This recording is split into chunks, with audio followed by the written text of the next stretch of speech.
Samahan niyo ako mga kapatid sa aklat po ng unang Korinto. 1 Corinthians chapter 14.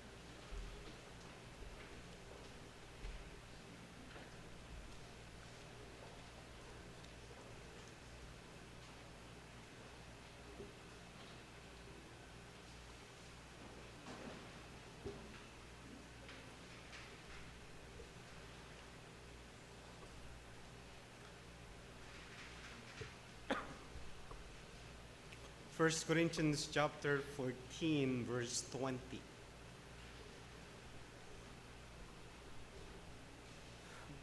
Brothers, do not be children in your thinking. Be infants in evil. But in your thinking, be mature. In the law it is written, by people of strange tongues, and by lips of foreigners, will I speak to these people, and even then they will not listen to me, says the Lord. The tongues are a sign not for believers, but for unbelievers, while prophecy is a sign not for unbelievers, but for believers. If therefore the whole church comes together and all speak in tongues, and outsiders or unbelievers enter, will they not say that you are out of your minds? But if all prophesy, and an unbeliever or outsider enters, is convicted by all, he is called to account by all. The secrets of his hearts are disclosed, and so, falling on his face, he will worship God and declare that God is really among you. Manalangin po tayo. Aming Ama, kami po ay muling lumalapit sa inyong paanan. Kailangan po namin ng talino sa paghuhukay po namin ang katotohanan mula sa inyong mga salita. Kailangan po namin ng patnubay upang salita ninyo ay tunay na maintindihan. Tulungan po ang inyong abang lingkod and to give us understanding sa pahina ng inyong mga salita na ito. Upang sa gayon, patuloy po kaming mahubog sa inyong mga katotohanan. Sa pangalan po ng aming Panginoong Jesucristo, kung lahat ang aming dalangin. Amen. Mga kapatid, patuloy po natin pinag-uusapan issues concerning public worship. At mahaba po yung passage na tinatalakay po nito. Actually, nasa part 10 na po ako ng aking pangangaral. Pang-10 na po ito para sa araling ito. Sa kanyang pinakapaksa, yung una is men and women. Men and women in worship, or man and woman in worship. Lord's Supper issues, then spiritual gifts. At pagdating dito sa spiritual gifts, marami po siyang talakayan. Yung kanyang source o pinanggalingan, yung paghahalin tulad po nito, at yung kanyang motivation. And then dumating na po tayo sa punto na pag-uusapan the better gift. At meron na po akong natalakay na umpisa, desired it. At yung ikalawa is the illustration of it, yung kabahagi po nun sa better gift. At ngayon pag-uusapan po natin yung layunin po ng gift na ito. The purpose of it. Hindi po madali yung passage. Gusto ko sanang talakayin hanggang matapos ko na po yung chapter 14. Hindi ko po alam kung madali siyang pag-usapan. Parang hindi po siya madaling pag-usapan, yung verse 20 hanggang verse 25. Sana po may paliwanag ko siyang mabuti.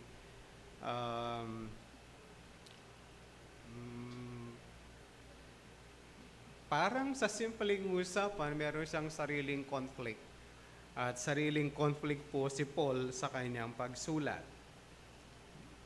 Sa aling bagay, verse 22 at saka verse 23 ay mukhang conflict. Sabi na, thus tongues are a sign not for believers, but for unbelievers.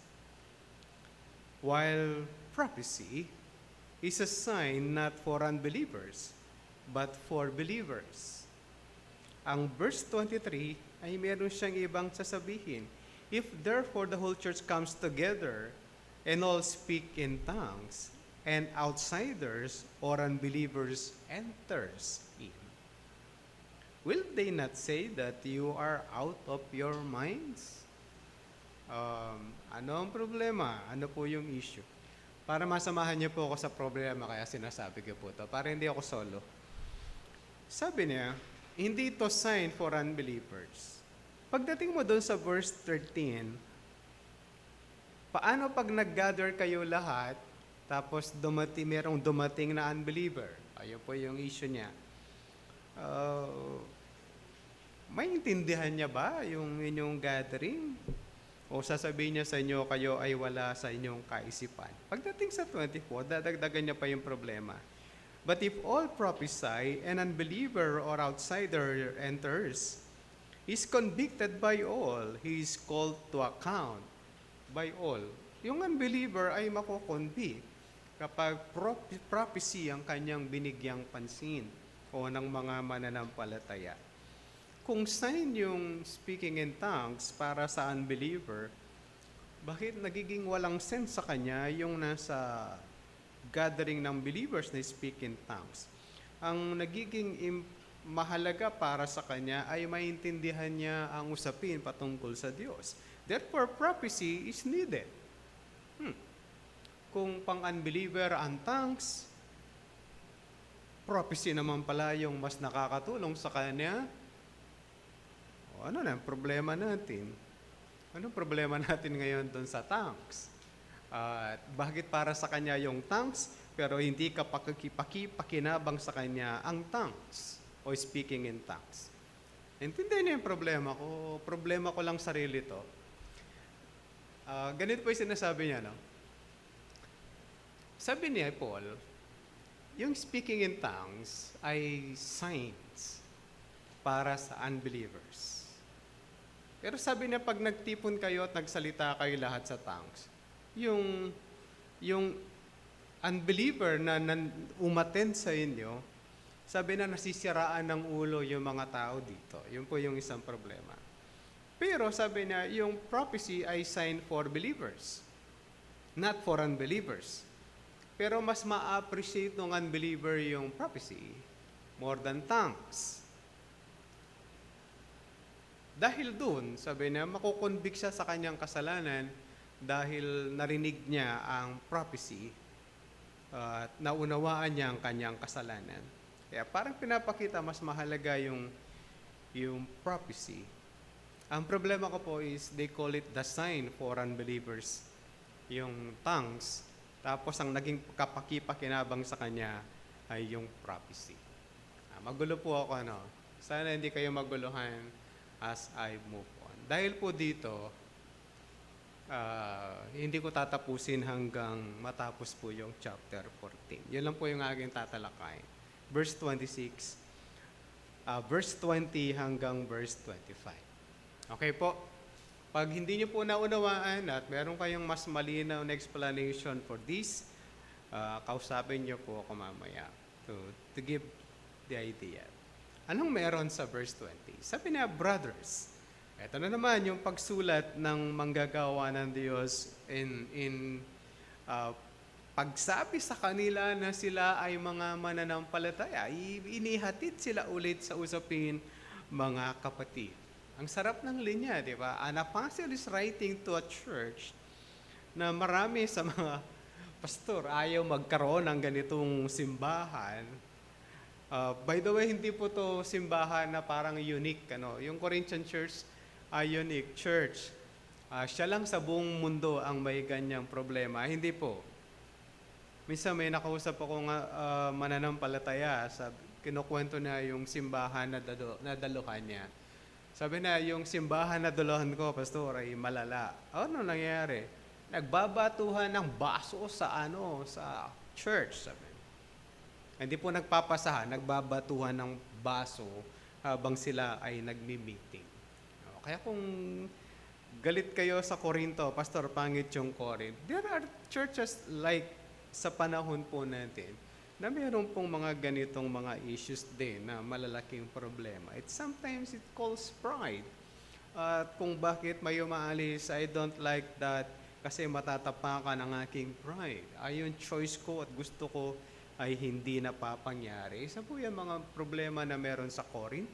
It also happened to a church na because of pride, churches were split o nahihiwalay o nag-aaway-away sila. Balikan na natin yung problema ng Corinth.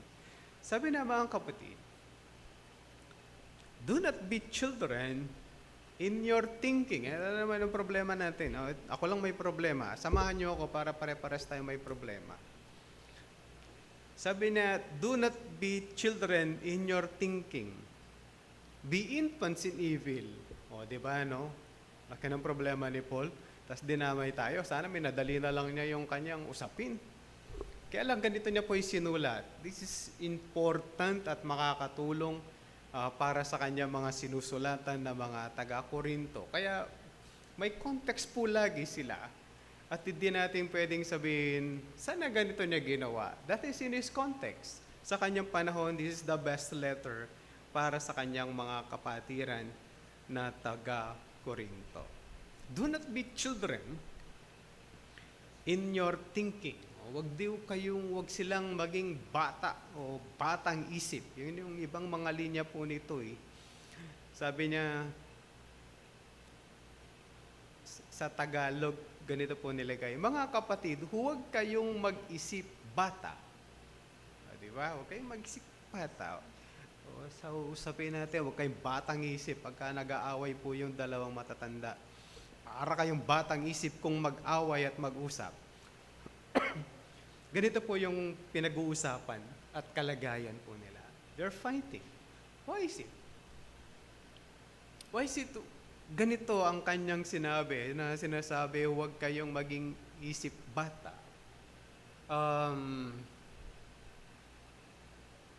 Pag pinag-uusapan po natin yung mga bata sa kanilang pag-aaway at pakikipag-desisyon sa kanilang mga buhay, nasubukan niya nung humingi sa bata ng kinakain niya na masarap para sa kanya. Hindi naman masarap sa kanya, masarap din sa atin.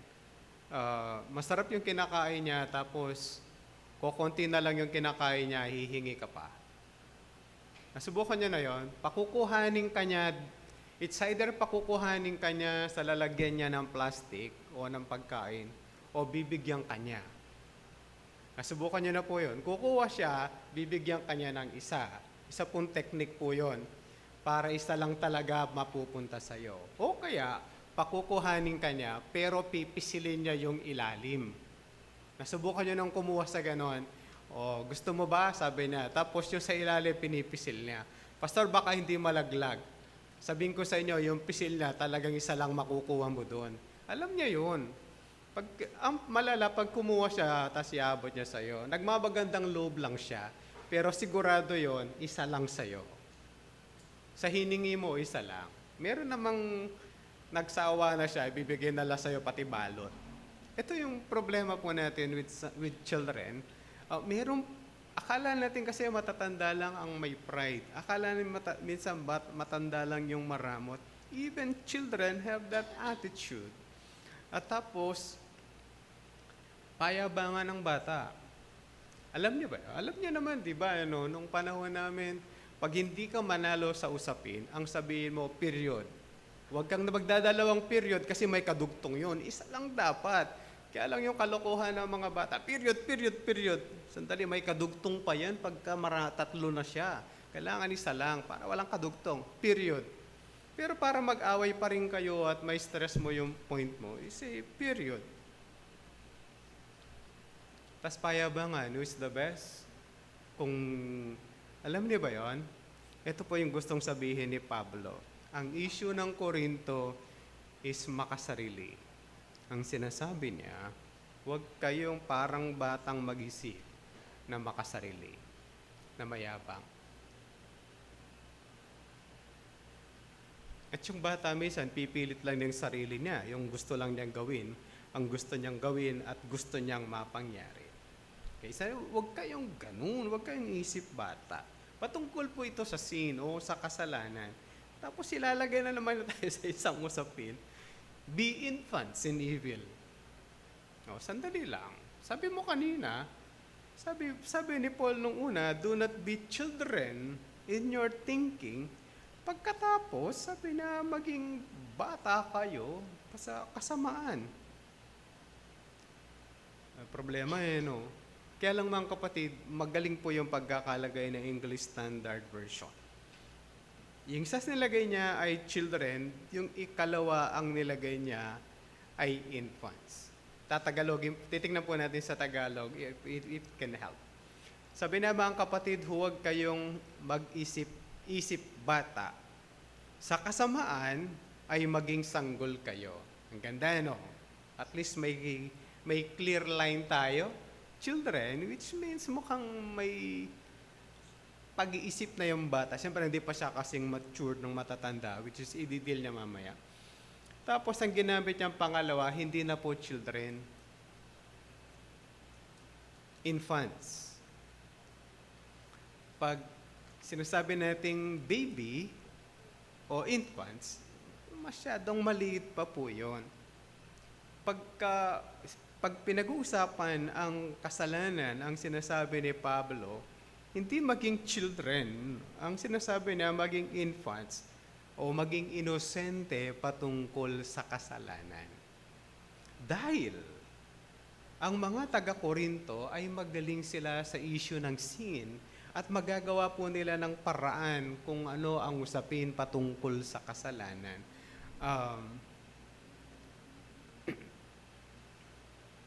Pag sinabing hindi bawal uminom, maglalasing yun. Sasabihin niya sa'yo, hindi pa ako laseng. Gagawa sila ng lusot, magagawa nila yung kasalanan, at sasabihin sa'yo, ito ang kasalanan, ito hindi.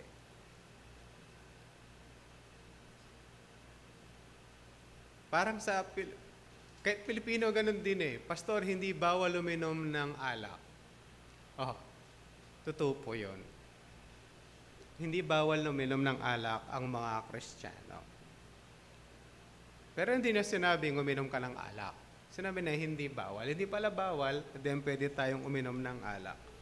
Susunod na tanong, gaano karami? Basta't hindi ka malalasing. Kailan yon? Sabi sa Ephesians, Pastor, hindi lang malasing. Totoo naman yun. Pero hindi yung pag-inom ng alak ang point niya doon. Ang point niya doon is to be led by the Spirit. Your mind should be led by the Spirit. Pero ba't kayo inom ng alak? Malamig. Huwag ka mag-electric fan.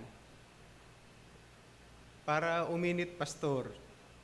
Sige, kung pampainit mo yan, sobrang lamig naman yata para... Yung iba sabi, Pastor, gamot yan. Gamot daw ang alak pag uminom ka ng red wine. Sinong may commercial? Yung gumagawa ng red wine. Parang yung kape. Ang kape ay good for the body, antioxidant. Sinong nagsabi niyan? Yung gumagawa po ng kape. Siya yung nagsabi na antioxidant yun. Wala kang toxic, pero may palpitation ka. Yun lang naman ang kabayaran naman.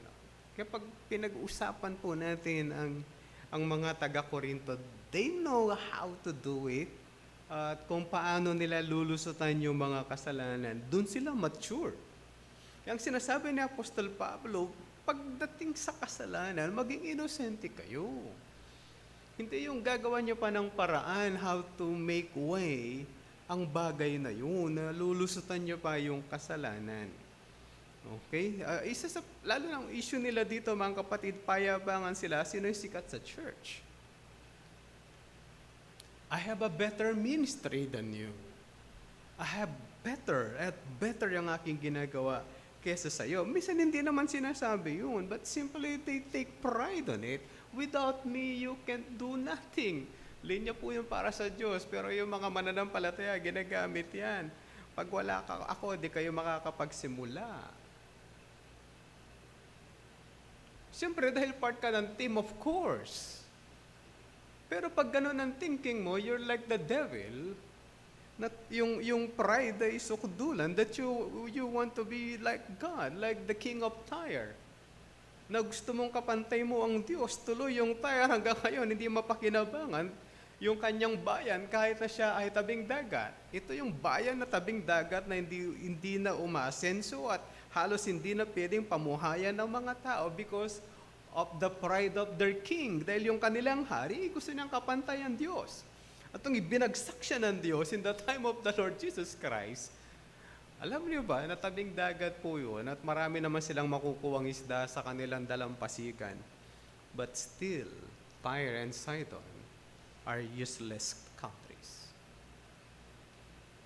Yung problema natin, alam niyo ba yun? Filipino time is a prideful time. Tandaan niyo po yun. Pag nag-late ka, prideful po yun. That's sinful. Kahit saan nyo pa tingnan ng inyong dictionary, Filipino time na yung late na time is a prideful time that gusto mong ipakita sa iba na ikaw ay mahalaga kesa sa kanila. Na yung time nila, walang kwenta yung sa'yo mahalaga. Yung sa kanila, it doesn't matter. Yung sa'yo mahalaga. Whenever you come late, you destroy time by others, pero para sa iyo, mas mahalaga ka sa kanila, kaya dapat nalilate ka.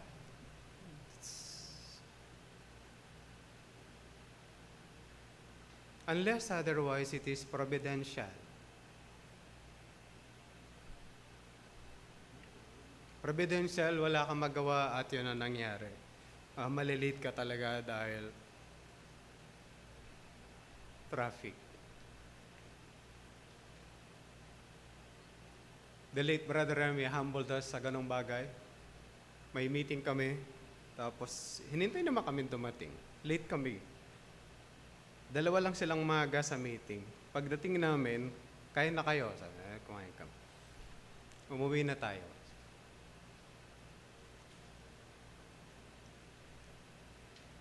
Meeting yun. Di na pwedeng sabihin traffic. Isang tinatanong ako pagka, anong oras ka galing sa mga tarem? Say my time. Tapos may kasama ako, anong oras ka galing sa inyo? Sasabihin na yung time niya. Kasi po traffic. Ang susunod tanong, alam mong traffic? Opo. Ba't ikaw umalis ng isang oras ng mas maaga mula sa time na pag-alis mo? Totoo naman yun eh. Baka pag sinabi namin, traffic po sa Tarlac. Galing ako mga tarem. Nung oras ka umalis, ba't di mo yung nag-aaning sa pang-oras? Alam mo palang traffic. Kaya pag may meeting po ako sa Tarlac, 2 hours and a half, nakasakay na dapat ako ng bus kapag magbabas ako. Sigurado di ako late. Kasi tatanong sa akin, bakit ka late? Anong oras ka umalis sa inyo? Alam mo traffic, ba't di ka mas maaga? Simple questions. Nawa, hindi kayo nalilate sa meeting niya sa mga tarem.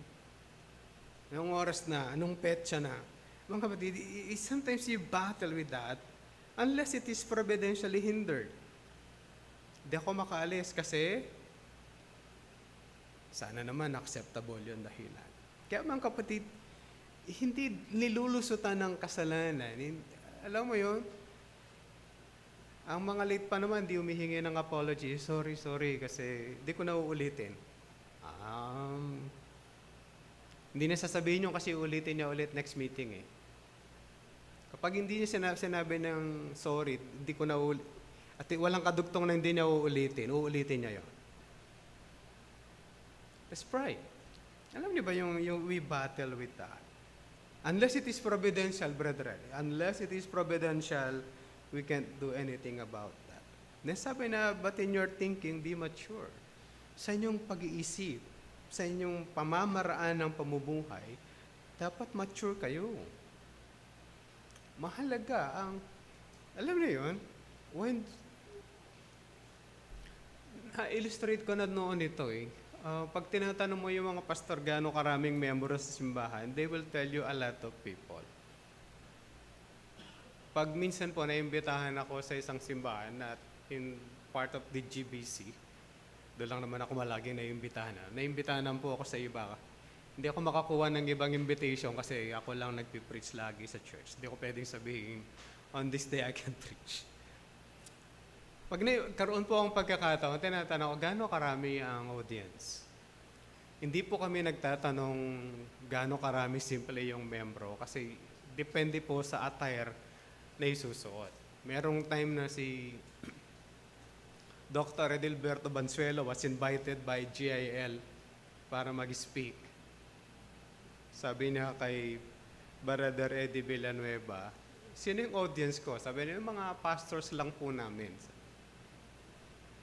Dumating si Dr. Edilberto Bansuelo, tatay ni Jay Bansuelo. Naka-short sleeve. Pagdating niya, halos mapuno yung gymnasium. Sabi na, Brother Eddie, sabi mo mga pastors lang. Opo, sila po, National Convention po ito, sabi. Sinabi mo naman sana para nag-long sleeve ako. Sorry, President. Tapos siya yung main speaker, yung mag-i-introduce sa kanya, naka-long sleeve, na barong, siya naka-short. Sinabi mo sana para nag-long sleeve ako kaya, nag-Amerikano naman lang ako, sabi niya. Ganun po yun, but sometimes they take pride. Gano'ng karaming member mo sa church? Ilan yung dadatnan ko doon? And they will tell, mga 100.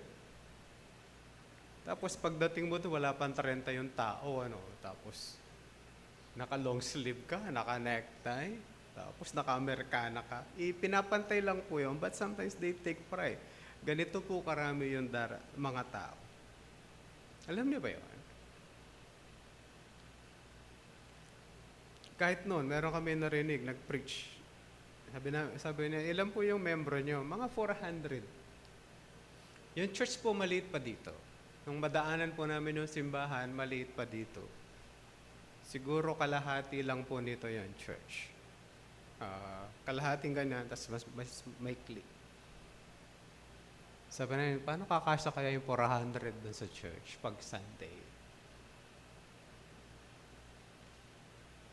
Totoo, niloloko kami. Baka 400 nga, kaya lang hindi sabay-sabay umaattend. Siguro mga 50 sa isang araw, next Sunday 50, next Sunday, hanggang maubos yung 400. Kasi pangit sabihin nila yung member mo, 10. 15. Kahit po sa mga ministers, there's certain pride na nasa kanila. Kaya sa ating pag-iisip, ang sinasabi ni Apostol Pablo sa kanila, huwag kayong magmapuri sa mga ministry na meron kayo. Kaya ang gusto lahat nila speaking in tongues, bakit? Special. Alam mo yun? Special sa kanila ang speaking in tongues kasi daw language of God. Isipin mo, ikaw yung nagsasalita na lang lengguwahe ng Diyos. Yun yung kanilang kaisipan. Nakakausap po ang Diyos in His language. Naintindihan mo yung pag-uusap? Hindi. Pero nagsasalita ako ng language ng Diyos. Everybody will copy. Hindi ka ba maingkit? Yung kasama mo sa simbahan ay nagsasalita ng lengguwahe ng Diyos. Pag siya nanalangin, lengguwahe ng Diyos. Ito yung kaisipan nila sa speaking in tongues. That's why they take pride in it, na sana sila din ay mag-speak in tongues. Kaya sinasabi ni Apostol Pablo, huwag kayong ganong mag-isip. Christians were humble. Mapagkumbaba, hindi sila mapagmapuri at mapagmayabang sa kanilang buhay pananampalataya. Kaya hindi natin pinagyayabang. Nung bata ako sa pananampalataya, hindi naman kami mayabang, pero choir kami. Pinakapaboritong ministry po yun. Kung pwede lang maraming mag-join sa choir, isipin mo naman, pagkatapos namin, doon palang aakyat yung pastor. But we made the rule.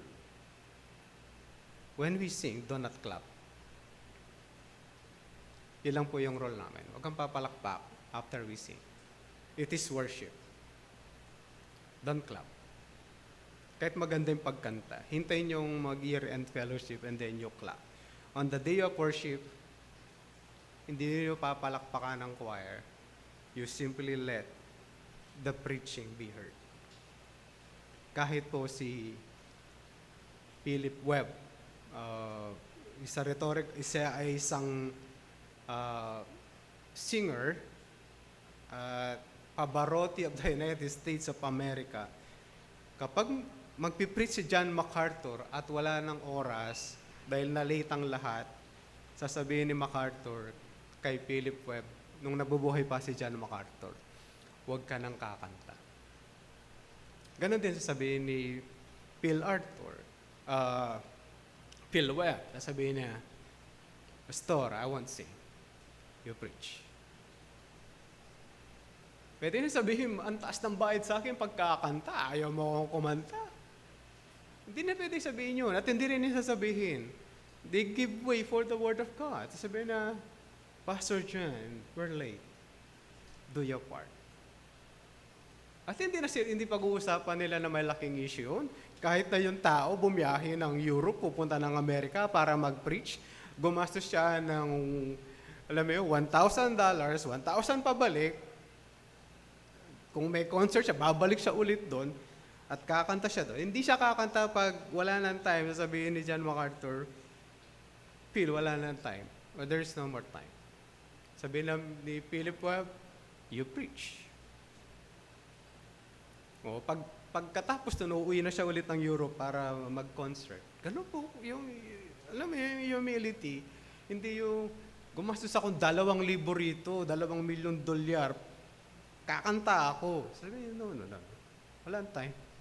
You preach.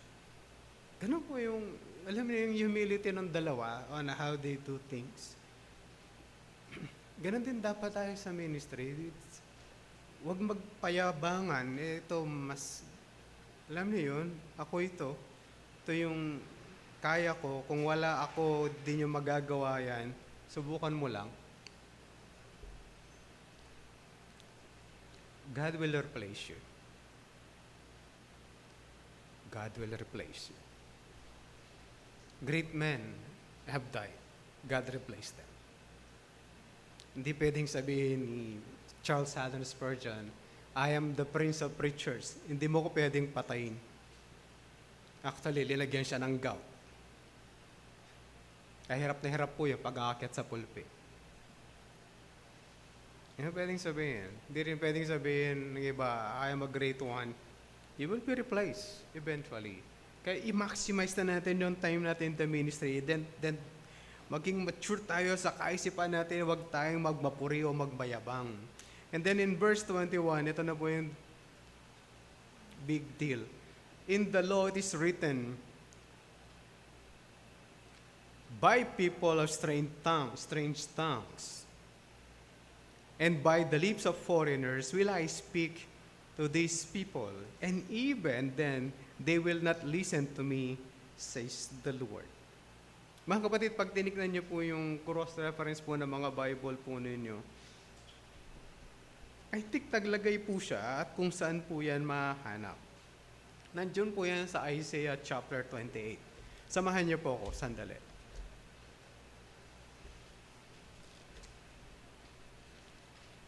Sa Isaiah chapter 28, dito po kinuha yung usapin at nagko-quote po si Paul, ano? Yan, nagko-quote siya, papahirapan po tayo. Para sa atin, mahirap. Para sa kanila is mukhang may nagbago naman sa kanila, kaya okay lang naman sa kanila yan. Sana makonek-konek ko po, ano. Mga kapatid, pagka naging malabo po ako, sabihin nyo, sana makonek-konek ko po yung mga linya. Nasa verse 11 po yan. Verse 11,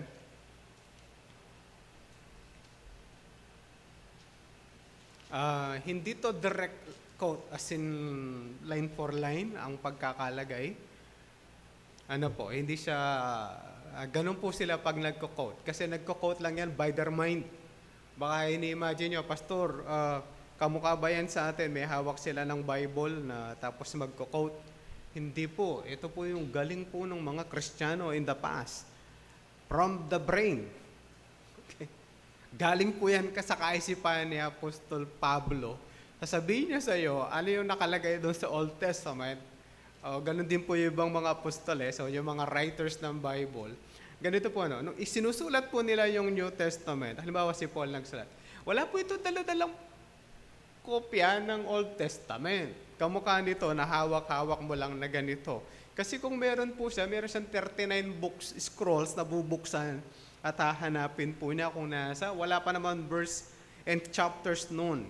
Kaya tingnan niyo po yung verse 11. Sabi na, "For by people of strange lips and with a foreign tongue, the Lord will speak to these people, to whom He has said, this is rest, give rest to the weary, and this is repose. Yet they would not hear." Mga kapatid, yung 12 hindi kasali na. But yung 11, kapag tiningnan niyo yung 1 Corinthians, nakabaligtad lang naman, pero halos yun po yung kanyang quotation. Ano, pastor? Anong problema natin dito? Kahit nga ako, nagka-problema, dati wala. Okay? Napapansin niyo ba? Anong kaugnayan nyo sa 23? Kwento ko muna po yung chapter 28, tapos kahit hindi na po natin balikan. Ang chapter 28 ay sinabi para sa mga priests and prophets. Okay? Para ma-sure po tayo, tingnan niyo po yung verse 7. Nasa Isaiah po kayo, ha? Sabi sa verse 7, "This also reel with wine and stagger with strong drink. The priest and the prophet reel with strong drink." Laseng. Laseng yung pari, laseng yung prophet. Tapos they are swallowed by wine. They stagger with strong drink. They reel in vision. They stumble in giving judgment. Lasing si pari. Lasing si prophet. Yung magkumparing priest at si prophet, parehong lasing. Ngayon, di sila makapagbigay ng tamang hatol.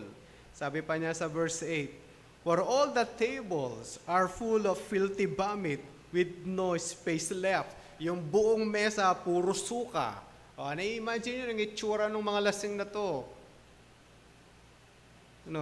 Posibleng hindi yan literal basta lasing lahat sila. Tapos sabi na, "To whom will He teach knowledge? And to whom will He explain the message? Those who are weaned from the milk, those taken from the breast." Verse 10, "For it is precept upon precept, precept upon precept, line upon line upon line, here a little, there a little." Yun po yung pagkakali niya. Sasabihin ng linya ng Diyos. But time will come, sabi niya, magpapadala ang Diyos ng strange lips and foreign language. May magsasalita sila sa kanila na mga salita na hindi po nila wika o di nila naiintindihan. Tingnan niyo pa po yung verse 13. "And the word of the Lord will be to them precept upon precept, line upon line upon line, precept upon precept, precept upon precept, line upon line upon line, here a little, there a little, that they may go and fall backward and be broken, snared, and taken." Anong nangyayari para sa kanila? Yung mga lasing, nuulit nila yung salita ng Diyos. Sa pananalita ng lasing. At ulit-ulit po yun, yung line po nila. Kaya 2 beses po inulit, yung precept upon precept, line upon line, line upon line. Alam mo yung pagkalasing ang kausap mo, yun po yung ibibigay na sa iyo mga linya. Ang kasunod nun, mga kapatid, is judgment. Kapag nagpadala ang Diyos ng strange lips and foreign tongues, kasunod po nun, judgment. Ang ipadadala ng Diyos ay Assyrian na hindi nila maintindihan ang lengguwahe. That's the foreign lips and strange tongues. Mga Assyrian ang darating na hindi nila maintindihan ang lengguwahe and they will attack Judah. Kaya pag sinabi ng Diyos, I will send strange lips and foreign tongues, judgment ang parating pag yun po yung pinag-uusapan. Balik na po kayo sa Korinto. Sana matahi ko maayos. Ang ginamit ni Paul is sa law, ay kasama sa law ang prophets. Kaya ginamit niya the law. Huwag na natin pagtalunan na dapat ang ginamit niyang law, pastor, ay yung Torah. The people in the New Testament even call the Old Testament as law, pagkaminsan. Kaya pag sinabi ng by people of strange tongues and by lips of foreigners, will I speak to these people, and even they will not listen to me, says the Lord. Pag ginamit po ng Diyos ito, there will be a coming judgment para sa kanyang kausa. Verse 22. Thus tongues are a sign not for believers, but for unbelievers. Bakit siya sign? Bakit ito palatandaan para sa kanila?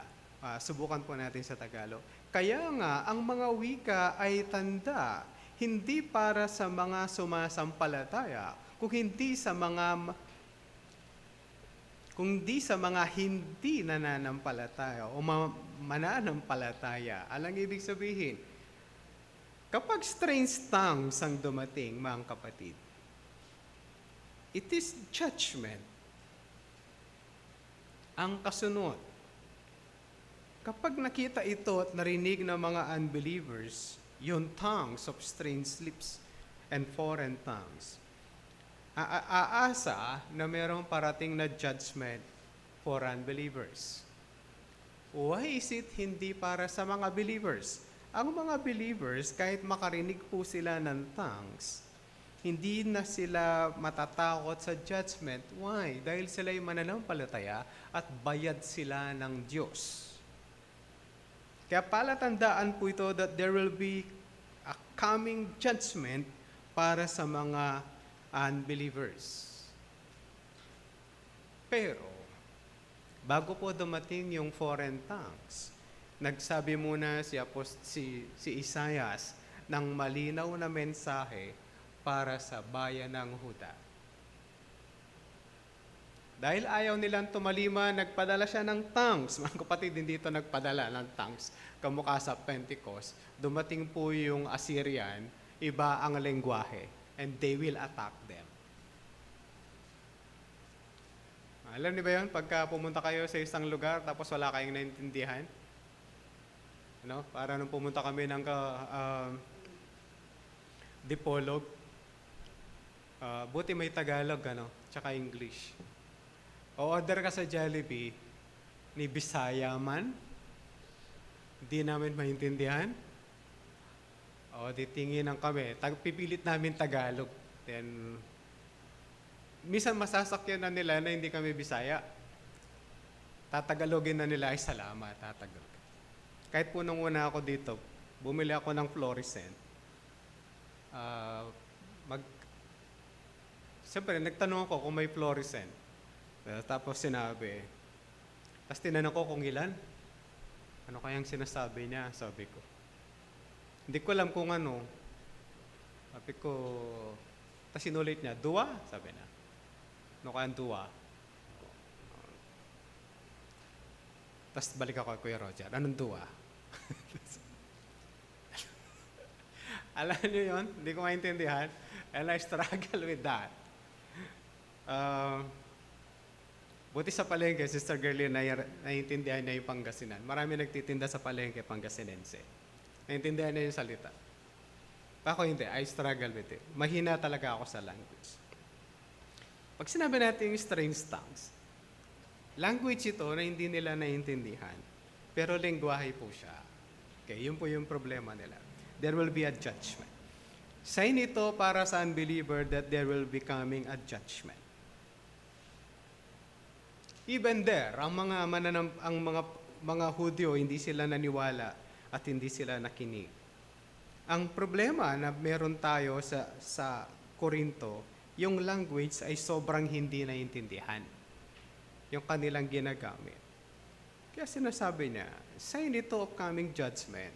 Para sa mga mananampalataya, there will be no judgment. Hindi nila kailangan ang tongues. Then ibabalik niya ulit sa isang orderly worship. 23. If therefore the whole church comes together and all speak in tongues, and outsiders or unbelievers enter, will they not say that you are out of your mind? Paano? Sabi niya, kung mayroong unbeliever na darating sa inyong simbahan at nagsasalita kayo ng wika na hindi naiintindihan, hindi pa kayo sasabihin nila nasisira ang inyong ulo? Mga kapatid, iba po ito yung may language, ano? Nung nasa Cagayan de Oro po kami, kinausap ko yung pastor, yung in charge, kung pwede po siya yung mag-song lead, magpakanta. Ang yabang ko, kinuha ko yung songbook ninabot ko sa kanya. Buti hindi niya pinilit ako yung magsusong lead. Because, pastor, kumanta muna tayo before we start. Kinuha niya yung songbook, tapos, pagbuklat niya, Bisaya yung mga kanta. Buti na lang, hindi ako pinag-lead. Sabi ko, Bisaya man.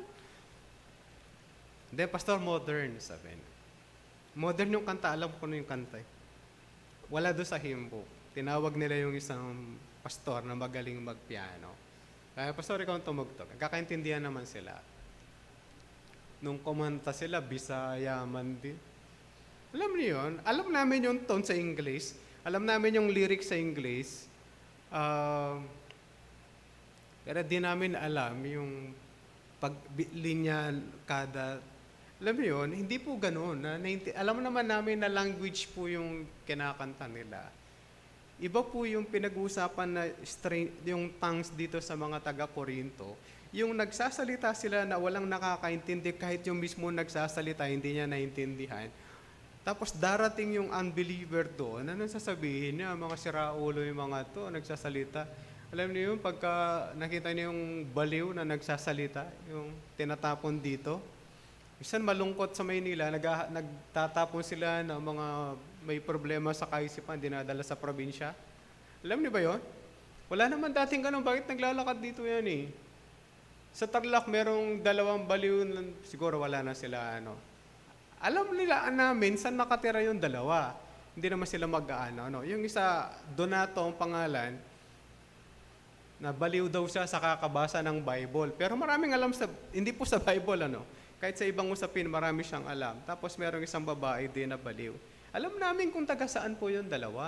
Pero dito may inahatid sila mismo, tapos nagsasalita. Alam niyo yun? Kapag yung mga mananampalataya sa Korinto nagtitipon, ganun sila. Nagsasalita sila, walang nakakaunawa, sila mismo hindi nila naunawaan. Pag dumating yung tao na hindi nila kasama, ano sasabihin?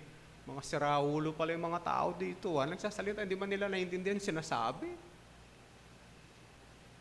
Bakit kayo? Ano sasabihin ninyo? Kung lahat ng tao na dadatnan ninyo nagsasalita, hindi wika, hindi po yun yung kamukha na meron kang, hindi ko alam kung totoo yun. May application ka, tapos tututok mo yung sa kanya, pag nagsalita, biglang i-interpret. Hindi po walang ganun. Walang salita na wala kang maintindihan at hindi talaga siya lengguwahe. Kaya sasabihin ng unbeliever, siraulo yung mga tao din, pero sasabi, wala nakakaunawa. Naintindihan nyo ba? Yung strange tongues na meron sa Isaias ay salita na naintindihan. Kamukha po nung pagsasalita ni Apostol Pedro, yung sa kanya, yung po yung original na tongues, maintindihan na mga lingwahe. Kaya kapag narinig nila yung lingwahe, at hindi sila nag-react on that, na malinaw, then judgment will come to them. Kaya pagdating niya po dun sa susunod na line, sasabihin niya sa verse 24, but if all prophesy, and an unbeliever or outsider enters, is convicted by all.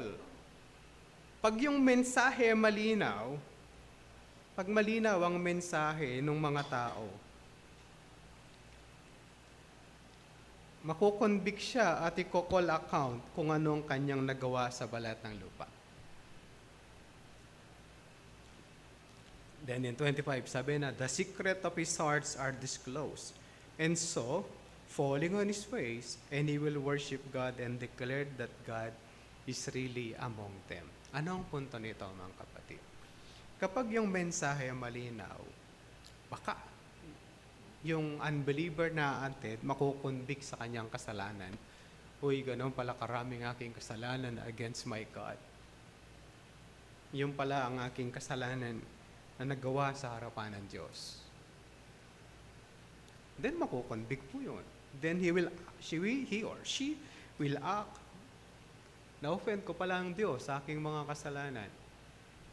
Then tatalima po yun at lalapit po sa Diyos. Pero kung yung mensahe na maririnig niya ay hindi maintindihan, anong gagawin ng taong naka-attend? Hindi maintindihan yung mga mensahe ng mga tao rito. Makalayas na nga. Kahit po sa preachers, yun po yung problema namin. Hindi po madaling mangaral. Pastor, madaling mag-preach. Meron pong madaling paraan to do preaching. Huwag kang mag-outline. You simply explain line by line and then go on line by line. Pag hindi ka natapos, sabihin mo, sa susunod na lang po yung iba. Pinakamadali po yun. Ang tawag po nila doon ay burst by burst. Sabog ng sabog. Madali po yun. Marami pong gumagawa na nakala ko rin tama yon. Pero hindi pala siya gano'n. Meron siyang mga punto na dapat pag-usapan. Kaya mga kapatid, ano ang layunin ng spiritual gift? Isa, kung pinag-uusapan po natin ang tongues and prophecy, at sinabi po natin yung mensahe ng Diyos sa unbeliever, that they would repent of their sin, magsisi sa kanilang kasalanan. May linaw siyang may paliwanag ang mensahe ng Diyos. Kalawa, if we go beyond that, yung gift po natin, kapag ginagamit po natin yon, will build up the church and help. At yun po yung sinabi sa mga unang linya nito na ang sabi sa verse 12 is strive to excel in building up the church. Tatrabahuhin mo yung spiritual gift mo, be better on that, upang sa gayon ng simbahan mismo, yung local church, ay lalaki. Kaya hindi pwedeng church hoppers. Dito ka sa kabila, sa susunod na panahon, doon ka sa kabila, hindi ka makakapaglingkod sa simbahan, and the church won't grow that fast. Then sabihin natin, Pastor, uso na ngayon, church hopper, online Christian. Dati ang kanta, Onward Christian Soldiers. Ngayon, online Christian. Alam mo yun, unless otherwise you are providentially hindered. O, halimbawa, seaman. Di ko nga alam kung makaka-online pa yung seaman. Pa sa gitna ng dagat, di ko alam. But satellite can work. Pastor, dapat magsimba yan tuwing linggo. O, paano siya magsisimba sa gitna ng dagat ay? Sasamahan mo ba siya at mag-worship kayong dalawa doon? Kung papayagan ka ng barko na libre ka doon, hindi siya pwede. Those are hindered. Yung mga doctors on duty, sabi mo dapat yung doktor ay magsimba, kontrolado niya. Pag kayo nagpa-check up, walang doktor, high blood kayo, di ba? Anong klaseng hospital to? Walang doktor. Tapos gusto mo, alas 12 ka dumating, yung doktor present din. Hindi mo naman kasama sa bahay yung doktor. But you want them present.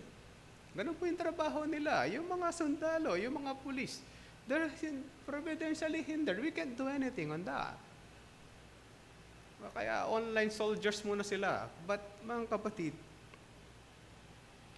still be part of the church.